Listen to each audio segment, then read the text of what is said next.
What is up, comrades, and welcome back to Doki Doki Afterimage. Now, in the last episode, Sayori's spooky ghost came and visited me, and shit happened. I'll just say that much. Go back and watch the first episode if you missed it. But here we are in Act 2. Well, with all that being said, let's just jump right back into it. Stalin? She waves her hand before me. I'm pulled back to reality. Oh, there goes gravity. The sun is revealing itself behind the cyan sky. We sit on the bench along the street, watching the bustling students crowding towards the school gate. Looks like we somehow wandered to our high school. Is everything okay? You're spacing out again. Yeah, I'm fine. I want to take a look inside. She leans back against the bench. Under the bright morning lights, her smiling cheeks seem so insignificant.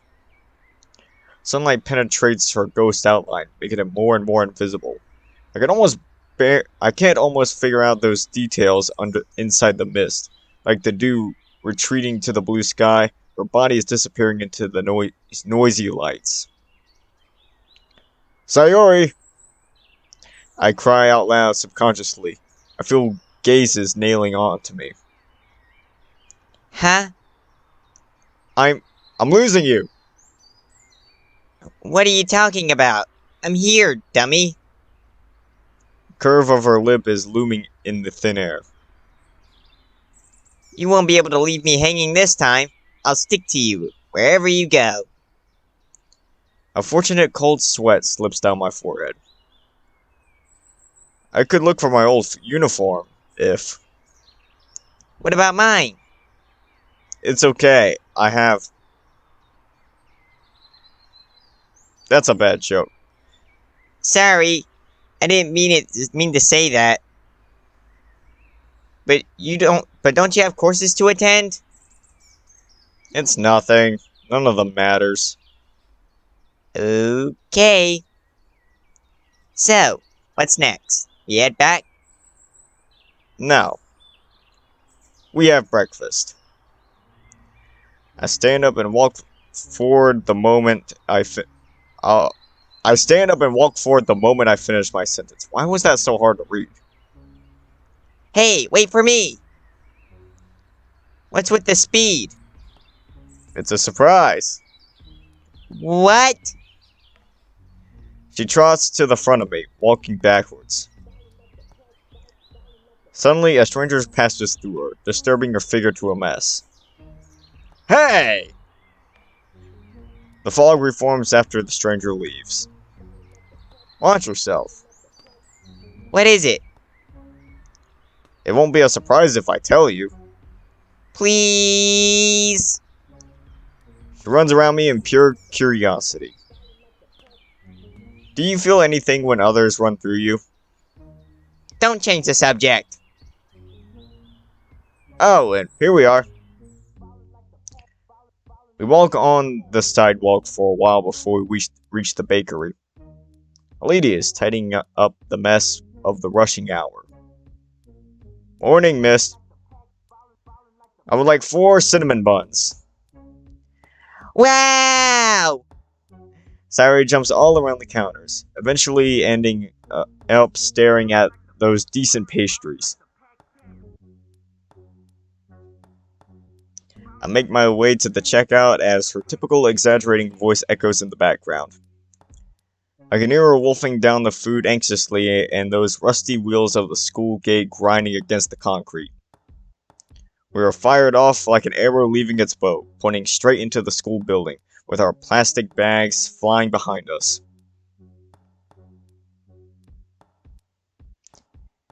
Hurry, just eat it!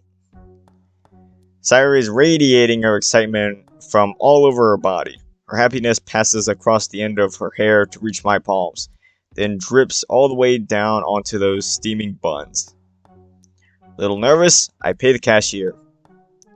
When the cashier walks away, I ask Sayori in a low voice. She really couldn't hear you? I wonder if Natsuki and Yuri can.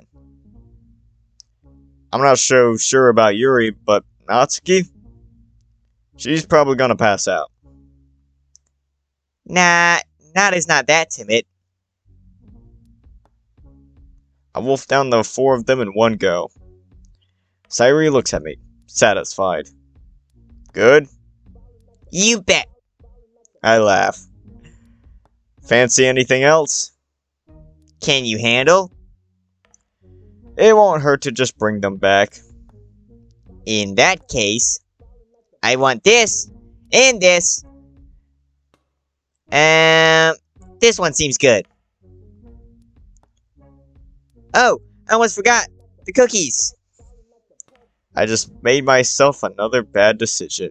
Hey, Sayori, even when she's dead and a ghost, she's still my food vacuum waifu. Okay, that's enough. My fridge's not gonna hold it. I just don't see you like this very often. She looks at me, or rather, the 2 big shopping bags in my hands. I can only make up some compromising face. But these pastries are steaming heartily. I guess I will trade anything in the world as long as she's happy. Who? I can't hold it. Let's take the bus. I'll lean against the wall to catch my breath. No, you should take more exercise. That's easy for you to say.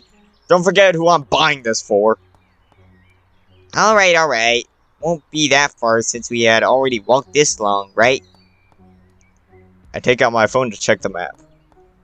It shows 13.3 kilometers on the GPS. We walked that far? Given this, I refuse to walk a single step.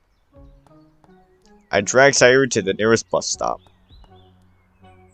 And we wait. Unbelievably, again I try to look at the sign. Line to line, up and down, but still fail to find my answer. Looks like we have to walk. I lift up the 2 bags, stepping forward reluctantly. Hey, MC, get off your fat ass and start walking. I dig in my closet, all the down until I finally find my outfit from the past. How do I look? I slightly adjust my tie, then turn to Sayori. You look like someone who is about to be late for his club. Really? I look at myself in the mirror. My collar is rather wrinkled, leaning against my neck. The edge of my sleeves have been worn out to its inner fabric, and those threads coming out from my sweater are seemingly telling the story of my lost time by my washed out tie and the tightened seam. Not so bad. At least they aren't falling apart. Once again, I neaten my collar a little and button up my blazer. There's something in my pocket. I fumble inside it and take out something utterly soft. It's a worn out note that I didn't take out before washing it, apparently. Oops. I made a mistake by tearing the note to half. The other parts stick to my inner pocket. What is it? Don't know. It's something I didn't take out while washing. I take off my blazer, turn my pocket over cautiously, and peel the note from it bit by bit. From the thickness of it, I could tell that someone folded this a couple of times carefully. There are some words on it, but they are divided by the crevice. I slowly put the pieces together, despite soaking up by the water and staying in my pocket for God knows how long. They're still somehow recognizable. I speak them out subconsciously while reading them. To Stalin. It's Natsuki's writing. Sayori preempts me before I say it. Indeed, those blunt angles and specific strokes are all indicating Natsuki's style. I open both parts of the knot up synchronously. Synchronously? I know what it's trying to say, but I just can't say it out loud, man. What is up with the fucking Yuri language, man? Not even Yuri would fucking talk like this all the time, man. It's like, for fuck's sake. I hate it when mod authors, mod makers, find it, it's necessary to whip out a fucking thesaurus whenever they have to type a line of code in. Type a fucking line of dialogue. Okay, let me find the most complicated word imaginable that no one has used in the last 50 years and put it in here. That'll show how smart I am. For fuck's sake, it makes it a pain in the ass to actually try and read this shit. Synchronously. I'm assuming that's how I say that. To avoid mismatched lines. I could at least come up with 3 possible time points. I see Natsuki walk inside my classroom quietly. Approaching my seat, take one last look at this very paper. Then slide it into my pocket. D. Stalin wrote Yuri. Said she wants to favor. So, W. Fo. Han. You. Rough weeks. I know what Ost. Irreplaceable one. None. Her. Anyway, Mo. Sai. Why. Now. T about it. About. Why. Gone wrong. I'm probably the off that day, but that doesn't remember it? Maybe. Answer. Just wouldn't won't feel like it. We made Hold up. bruh. Guard. And only imagine won't bother her. For her eyes. So I'll beat the shit out of you. Eck. Us of Sayori. She really got every day now. Either taken good their words. Well, they were all talk. Deserved. So you about that. Forcing you, but the literature club? Time. Without you. Manga home again. Fine. Furring. Oh great. T. You'll be telling you. Stalin, don't. At some point in the future, noticing it, look for it. I believe you've of cliche come. Sayori had brought you. And get out of L. Gone. But also L. Only happiest moment becoming of course it's such a if it's something that will take you time. Surely Sayori, but not told me. Oh my gosh, how long does this go on for? Me did bring numerous changes to us. About you planning to transfer specific, it's highly possible that me gift about. I really love the Sayori's cabinet. If you are even all, I know you apologize. Alienation. I'm son responsible for Sayori. An end now. Occasional my Tao. Wish you the best. Well, that's all. Over here. Back. Forget us, okay? Contact us when you get the time. Natsuki. Yuri. I'm assuming that the fancy writing was Yuri. Okay. Whatever, I read it all in Natsuki's voice. Bruh. The paper has been soaked and rubbed to a mess. I make my best effort to read those words, deciphering the original meanings from their fleeting figures. Even so, most of them just lost what they discard for within the lines and paragraphs permanently. I turned to the back of it. Indeed, there are 4 sets of numbers. I'm guessing it's their phone numbers and email addresses. Why there isn't Monika, though? I've noticed that Sayori's not here. I look up to find her sitting by the window, with her eyes slightly closed. Is she sleeping?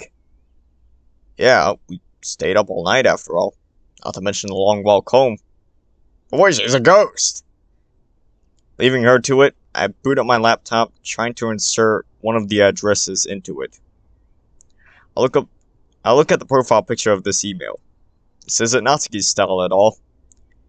I remember her chatting with me online.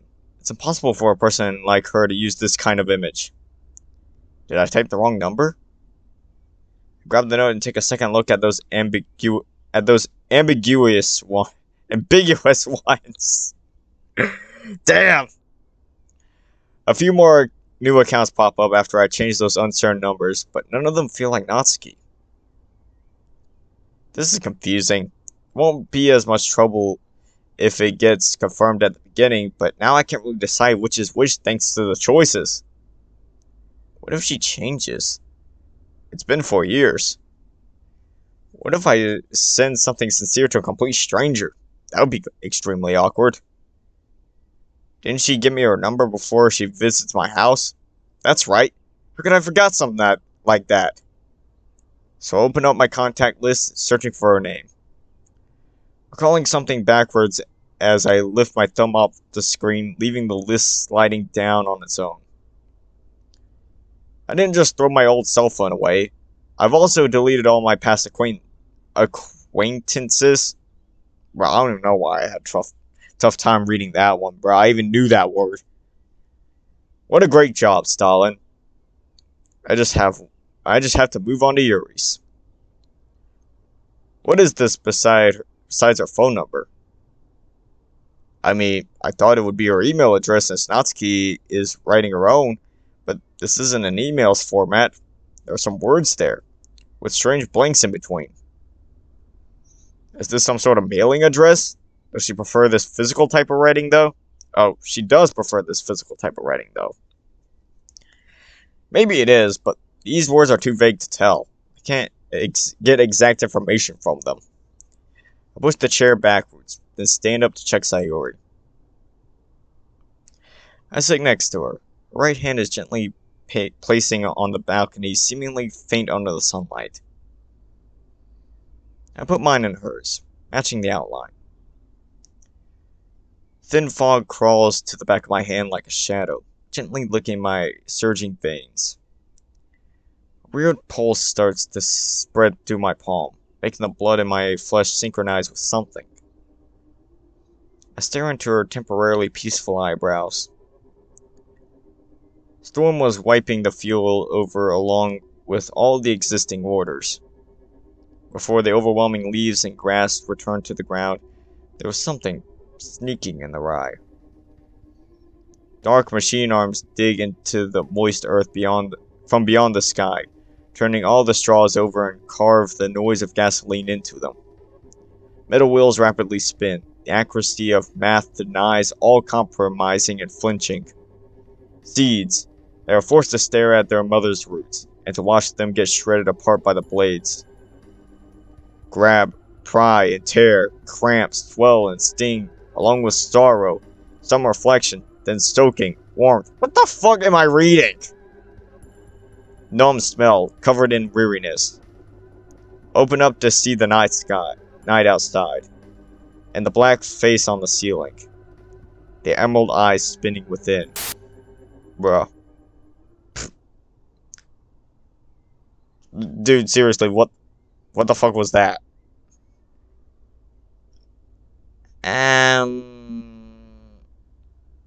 I stare at her in silence. Ah, you finished? How long? How long have I been sleeping? Her voice is extremely hoarse, like sandpaper grinding concrete. The only surviving moisture is struggling inside her gravel siege. Not too long, like half an hour. I take the mug by my hand, adjusting its angle until the curve of the ceramic completely blocks my view as the chilly liquid steams down my throat. Who talks like this? Seeing my throat going up and down, there's an odd understanding tying us together. The brush wipes the dust of chalk off the blackboard, and our voice gets back to limpid, temporarily. Did you get in touch with them? I was just about to talk with you about that. Letter is not so easy to read, but... I pause, touching the edge of my mug with my fingers. Could you tell me what happened?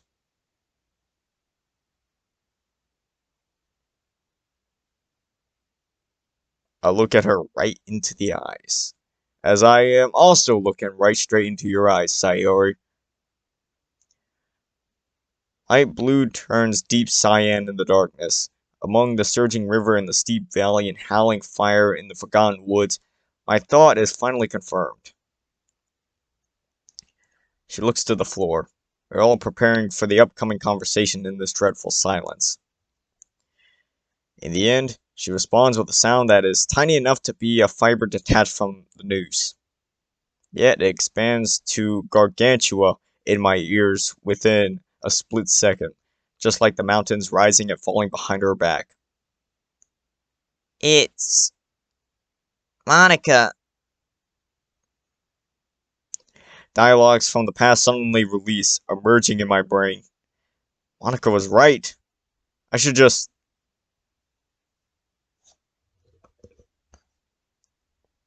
What did Monika do? I nail these words out letter by letter. The rest of the sentence gets loaded into my magazine one by one. She stops for a bit. Then all of her emotions burst out uncontrollably. Oh no, Sayori, no! You're going away! I don't know! Her tears strike my side along these 3 words. I don't know! I don't know! I don't know! No!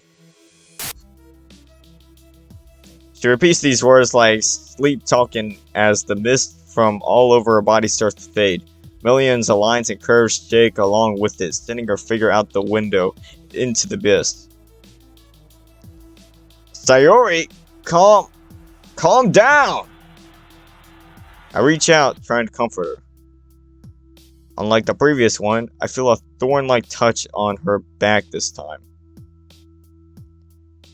It felt like a bunch of thorns. Like a spear going through my heart. I look up along the hands that are holding the spear to find a pair of emerald eyes. She calms a little, no longer shaken as the details in her shadow become clear again. She was there. She was always there. Ever since you joined the club, she was on the ceiling of every sleepless night. She was at the corner of the empty classroom where I picked up the materials for the drawing posters. At the doorway. On the kitchen table. Inside my blanket. I couldn't figure out who was in the darkness at first, but it gets clearer and clearer. The voice said a lot of mean things to me. I continuously replay the tip of the iceberg she described to me in her bedroom that day. I don't know. I think I'm crazy. I'm seeing things. That wasn't Monika speaking. I tried denying it. But there was something else. A third voice inside my head. I welcomed Monika's visit. I agreed with everything she said without hesitation. It took over my body, drove me away. I couldn't do nothing but watching it, discussing me with Monika, to comment me, to reconstruct me. It had actually always been like this. I'm learning to live with it. Although it was mean, it won't listen. Always thought about taking control over everything. But I promised myself to get along with it, and we were making progress until... Her voice becomes more and more unrecognizable as endless sorrow and tears fill her throat, making her unable to talk clearly. I remember that Friday. That was my first time discovering her unusual behavior. Then I told. I'll try to talk to her, so try not to think about it for now. I really want to know what did Monika say to her. But her streaming tears and hoarse sobbing is the best explanation.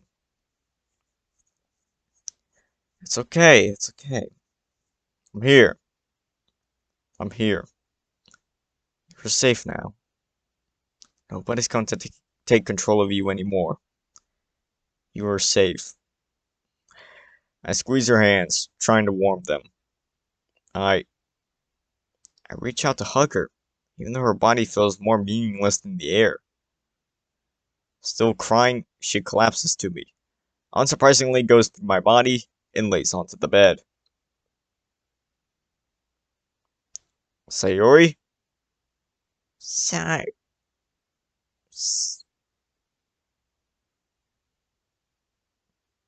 She's not responding. Maybe it's because I can't make anything out from her sobbing. I can see her body trembling, her back shaking. She clutches her head with her hands, disturbing her hair to a mess. After a little while, when the crying has finally drained her last drop of energy, her sobbing sound becomes lower and lower. Her arms fall to the side, and her fingers stretch from the grip. I look at her destroyed figure, at what's remaining of her soul.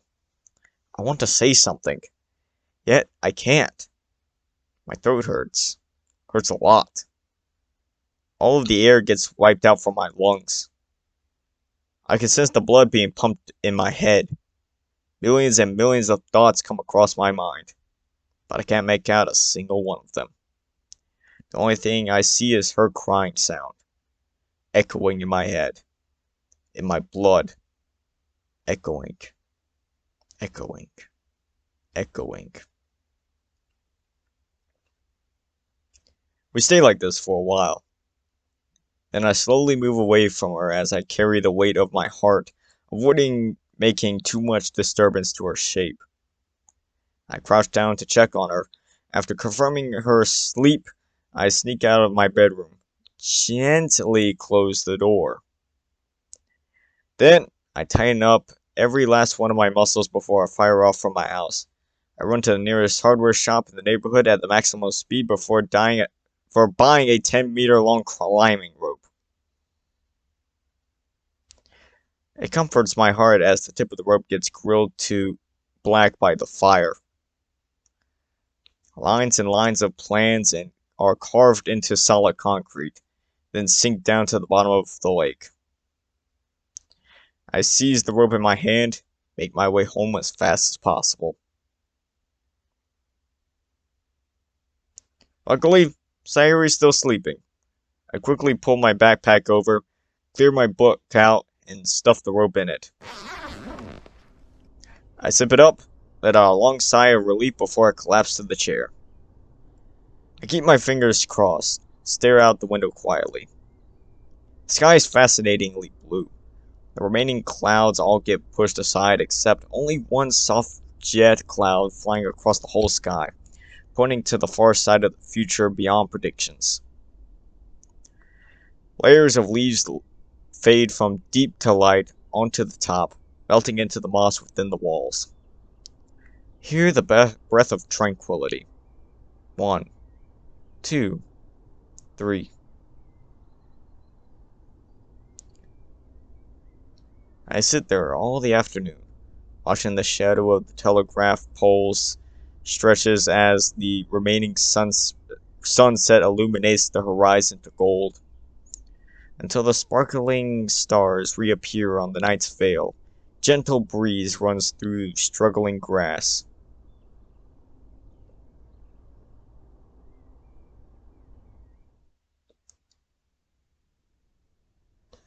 Act 3, baby.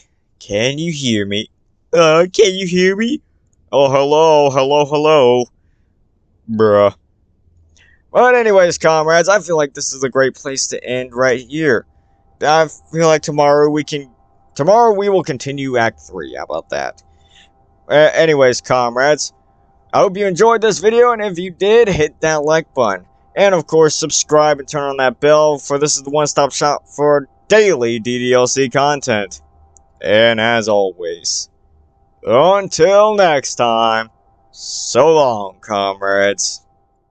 I need an anime girl that be fucking with me. A little badass bitch that get down on her knees, screaming out senpai while she taking the D.